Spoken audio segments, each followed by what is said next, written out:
Hi, welcome to week 6 of Theory and Practice of Group Work, where we're looking at the last couple of stages of the working stage of a group, and then also the final stage where we adjourn the group.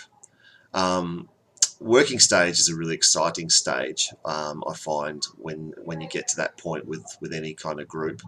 You've kind of worked through some of that difficulty of the transition stage where, as we sort of explored last week, you kind of introduce or uncover some of the conflict that exists in the group to work through that in order to get to this stage. And obviously that's a difficult process in the transition stage and can be quite uncomfortable. But when you get through it, the reward is enormous. In that, when you get to this working stage, you create this much greater cohesion and ability to have a deeper exploration as part of the group. And so that can be, if it's a therapy-based group, which we're looking at a fair bit. That deeper exploration is a really important part to try and get to, because obviously if you're offering therapy and you only ever stay on the surface level and never work through the actual conflict to get to that stage, the therapy that you can offer is limited. And so to be able to allow that deeper exploration is really important and a good motivation to work through that other stage of transition. The greater cohesion is, of course, across all types of groups, where you're actually starting to work together, starting to build a common history, and particularly around that trust and support. So a sporting team, starts to buy into the messages that you might be working towards, the culture that you're trying to develop, and then particularly, working together on the plan to play well together as a team. A group putting together a drama or a show. Similarly, a band, starts to build that cohesion and that spontaneity, understanding each other, so they play a lot better together. Even a group putting together a market, again, you get to that working stage. You're not sort of in that process of fighting each other and sort of doing, splintering off into different areas, but you can actually get people working, doing their tasks, and particularly building that trust and support. So I just got interrupted there briefly.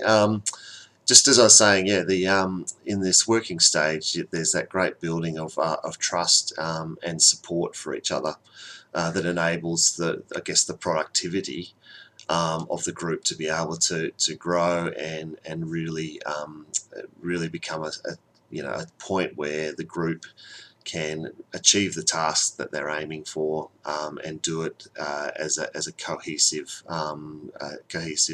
group of people. But part of that is also support for each other.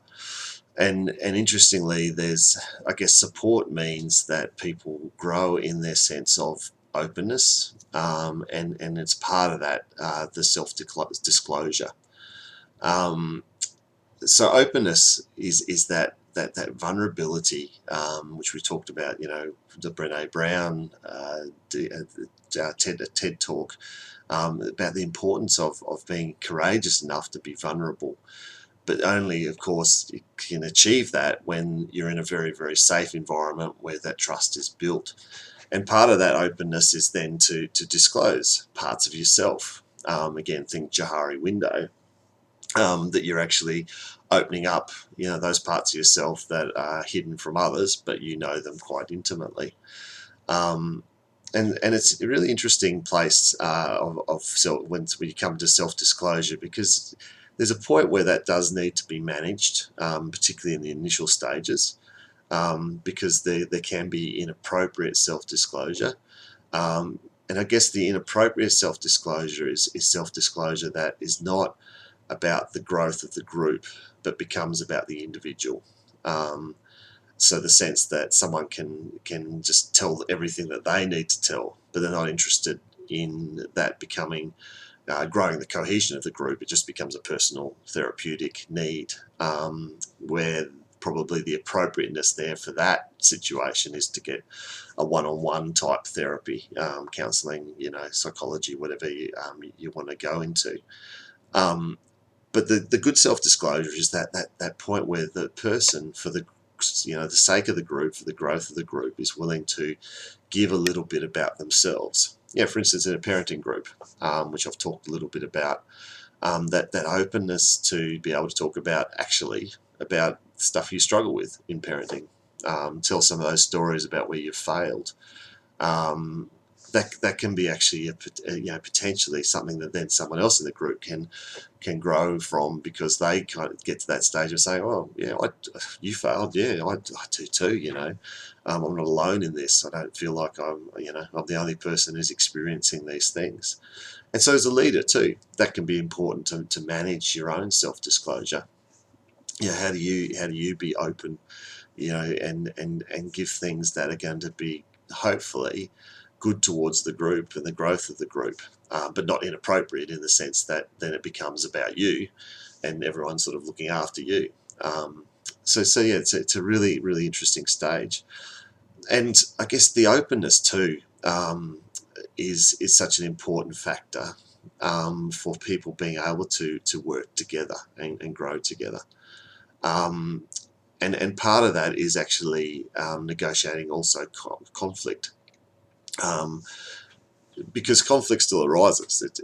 Conflict is sort of needed in the transition stage, but there still is conflict within the working stage, obviously, because conflict and groups kind of go hand in hand. But what happens in the working stage when you get to that stage is that often conflict is actually managed very well and consistently, and even it's kind of preempted. So there's a proactive sense of you can see where conflict even might arise, because you know each other a lot better. You know how each other are affected by different things, so you can see where conflict might be coming up. And so therefore you talk about that, you bring it up even before it may happen, before it adversely affects somebody, so that then you can actually work through that together as a group. I have a group of friends who work in the hearing voices space, some of that peer group therapy that I've sort of talked with, support groups that I've talked about in the Hearing Voices Network. And one thing that really, and that they're psychotherapists and is from mental health backgrounds themselves. But one thing that blows me away whenever I see them interact together is the incredible openness about how they feel, and talking to each other openly within a even when they're facilitating something, about how someone said, or how the process is going, how that affects themselves, how that affects each other, from things that they've said. And even if they've come into some sort of conflict, they'll be very open about it within the group setting. And that can be slightly disconcerting as an initial thing, to sort of see your leaders talking in that kind of way. But what I love about it is the, I think, and it's an appropriate self-disclosure, in that it invites everyone else to also be able to talk openly and honestly about their own feelings, and sort of think about the cohort that we're talking about working with there, where you're hearing voices. There is confusion and trauma and complexity tied up. So allowing people to share that, where it's been very difficult to share those kind of emotions and feelings in the past, is just a very important part of opening up that group to the possible support and therapy that it can offer. So yeah, that is a big part of that, in terms of that management and negotiating conflict, and again, like I was saying, being a bit preemptive about it. So there also can be issues of familiarity that can happen when you start to get into that space of people knowing each other so well. That can actually get in the way of productivity. That that almost, I guess, clickiness is one aspect of that they become so familiar with each other that there's a sense that the group cohesion kind of excludes anyone from the outside being able to enter into it, which again isn't necessarily an effective thing, depending on what the group is for. And I guess familiarity can also cause division. So particularly if a couple of people within the group become quite familiar with each other to the point of, again, exclusion of others, that can be quite an adverse effect on the group. And so part of that, I guess, is being aware again of the preemptive nature of being aware of where familiarity can actually cause division, and I guess that's again introducing a bit of conflict into that situation, being able to address that, talk about it, and talk about what the group's for. Again, going back to your group norms. Utilize the ethics and those kind of things, values of the group, to be able to address that sense of, okay, I don't think this familiarity, is a bad thing in itself, but for the sake of the group, we need to manage that and need to work through that. Because what you want in a working stage is strong ownership of group. And that the group starts to actually take on the purpose and the values themselves. So it's not just a facilitator; they're not told to do it as much as they really truly own what the situation is. Part of that ownership, I find, two things that really help in that are both shared humour. So to share humour together can be very, very important in terms of ownership. Because it creates a lovely, again, as I sort of touched upon briefly last week, a lovely, safe expression of emotion together, to share humour and laugh. And then the other one is shared celebration, that you spend time actually celebrating the milestones, the achievements that you do, however small they might be in different times, but you enjoy that together, so that you're building that cohesion through enjoyment, through emotion, sharing positive emotion together. I guess the other side of those parts of the group to keep it productive in the working stage is a strong accountability. And I wrote down a number of words here that I think are important in terms of accountability. First one is permission. So actually start giving permission to people to be able to do the things that they need to be doing within the group. So that's particularly as a leader, that you're actually giving up some of the controls that you have, and allowing others to take those tasks on, and giving permission to do it. So it's no good kind of micromanaging, if you've ever had that experience that you're sort of told to do something, but in the end the person who's told you to do it kind of is always looking over your shoulder, never actually gives you true permission to go and do it in your way, in your style, in the way that you want to. And so it's really important, accountability in a working stage, is to give up some of that control and give permission for people to actually do the things they need to do. Part of that is empowerment too, that you empower people to do it. You give them the tools, you give them the resources, you give them the information that they need, the knowledge that they need to be able to do that. So you're not setting them up for failure, you're empowering them to actually be able to do those things. An important part of that I guess that empowerment, I think, is the feedback. So feedback is a really positive area that a leader can give to that accountability, and not feedback in the sense of controlling feedback, but just honest feedback about how people are doing, particularly giving the positive, the empowering feedback, the strengths-based type stuff, noticing when people do things well and affirming that they've done it well. That makes it easier that when there needs to be constructive criticism, which people tend to take as just criticism, where people need to be helped in some sort of way. It makes that a lot easier to do that effectively if you've been very positive and very affirming along the way, because people tend to hear the negative, not the positive.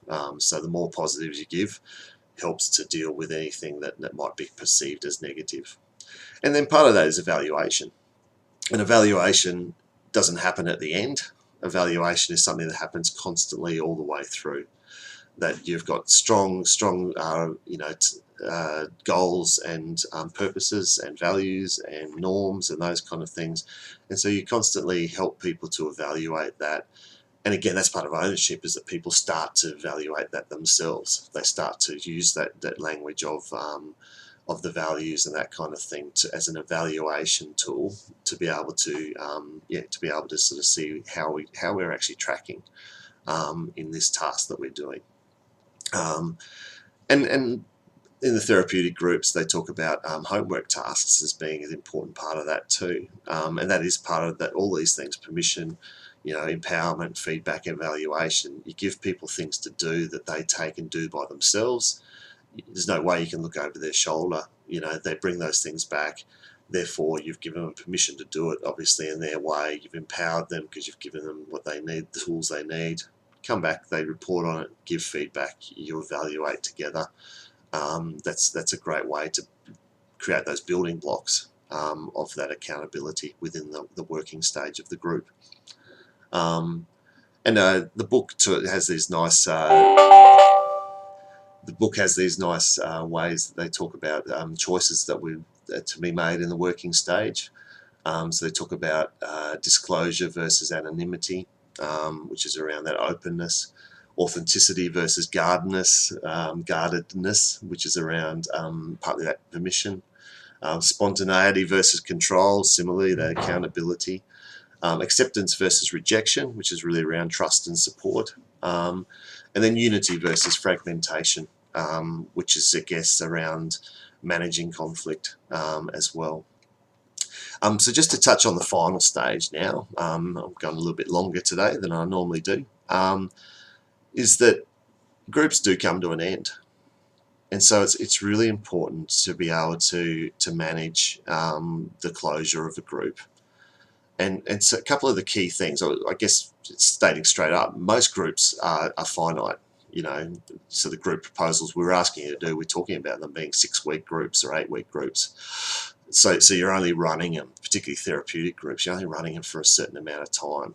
And so you've hopefully moved through those stages of that group to a really solid working group where you're getting a lot out of it, or all participants are giving and receiving a lot as part of the process. But then they come to an end. And I guess one of the things around ending a group is prepare for the end. And the more intense the group is in terms of disclosure and support and therapy that's offered, probably the longer you need to prepare people. And sometimes you prepare people right from the beginning almost, for the point that it closes. And part of that is that it is to really normalize the feelings that happen. So there's going to be feelings of anxiety and grief for a lot of people when it comes to closure. And we'll go through this. We'll explore this a bit for ourselves in the workshop tomorrow. So normalize those feelings. Be open about it. That you will feel these feelings. It's not a bad thing. It's a natural thing. It's normal that you will actually feel some anxiety for not having this group around, and also grief that something that's become important to you is now not going to be there in the same way. And in the same way is I guess part of the process of hope for the future, and the achievement of the group itself, is that you're actually trying to help people to sense that what we've done in the group is actually empower yourselves, empower the people who have been part of it to not be dependent upon the group, that this group indeed is something that's given you the tools and the support and that kind of thing to now move into another stage where you go back into your normal, life situation, and have that empowerment to be able to, handle it better, to be able to help others more, to be able to participate more, whatever it might be. But those positive things, that hope for the future. So normalize the feelings, propose the hope for the future, talk about the achievements of the group process. Part of that might be actually also opportunity to deal with anything that's any unfinished business. So you really want to make sure there is a good sense of closure, proper closure for someone. If there's a strong sense of grievance, whatever, as part of the process that's unfinished for people, to not deal with that would be very unhelpful, obviously. To then take away the support that can help them with it, they take that grievance away, and obviously that can stew and grow and be quite negative for them. So it's giving that sense of being able to deal with that unfinished business. And also to really make sure that there is supports in place. Some people do come to groups from places of very poor support in their actual life situation. And that might be from living in a place that's unsafe, and there's a lot of violence around, whether inside the family or neighbours, or the place, the sort of streets that they're living in give that sense of unsafety. They might not have a lot of family support around. Some people don't have a lot of friends necessarily. And so part of the, if that's the situation for the group that you're running, part of that is to try and build that into the group itself, obviously, that is you're trying to build supports. And part of it, those supports networks might actually become people who were part of the group, but it just happens then that they grow in support for each other outside of the group process. So you don't formally have the group necessary that they catch up in the group to support each other, that they start to actually catch up with each other outside of that group situation. So it's really important to ensure that there are supports in place as they leave the group, to give them that sense of hope. Otherwise it can be absolutely daunting to leave that space. But also the sense of hope is through kind of I guess what you call graduation celebration. That as you leave, you're going to something more. You've graduated from this part of the process to another level. Just like school or uni, which is similar groups that you graduate. It can be daunting. It can be hard to think, how am I going to actually get a job now and get out in the real world? But it's important because to actually do that, to allow people to sort of see that they can. And part of that celebration too. You celebrate what we've learned. You celebrate the information that we've gained. You celebrate the achievements that we've done. And then in that, you can always carry that then with you, that hope for the future that you're trying to enable people to move on with. So that they're all important parts of closure as part of the group process, and to be able to adjourn the group. And I guess the last thing as part of that is just also help people to be able to talk about that, that closure process, and be honest about, because you need to find out about things like support. So be honest about what they're fearful about, what they're looking forward to, and then within that, then to enable them to, to actually to move on, and process those things before it shuts off. So there you go. That's the final stage of the group, along with the working stage. We look forward to the workshop tomorrow, to use some practical questions and guides to explore both of those areas. So look forward to seeing you all tomorrow. Thanks.